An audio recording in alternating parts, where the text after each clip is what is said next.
Welcome to the Tech Egg. Don't get scrambled. Enjoy the video. In this video, I will show how to use mint concealer.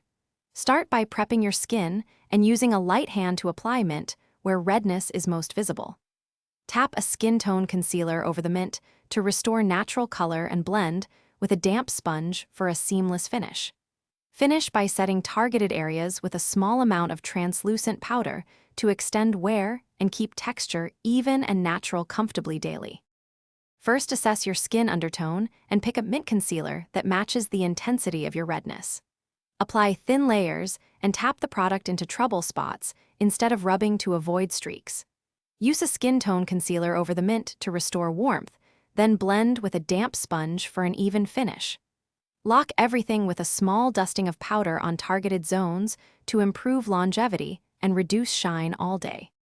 Quick recommendation: if you like reading tutorials while masking up, check the new Kindle Paperwhite for easy, comfortable reading between steps and quick reference while you blend.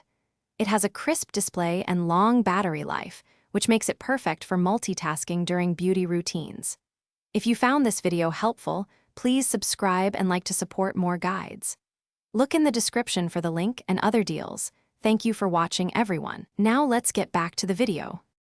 Use a small synthetic brush or a precision tip sponge for exact mint placement on small red areas to keep coverage controlled. Avoid overloading the tool and build coverage in thin layers to prevent cakiness. For larger zones, cream to powder products help control shine while remaining buildable, and a final sweep with a fluffy brush evens texture. Practice on the jawline to match face and neck tones, then start simple and build coverage slowly. Thanks for watching. Consider subscribing if I helped unscramble your problems.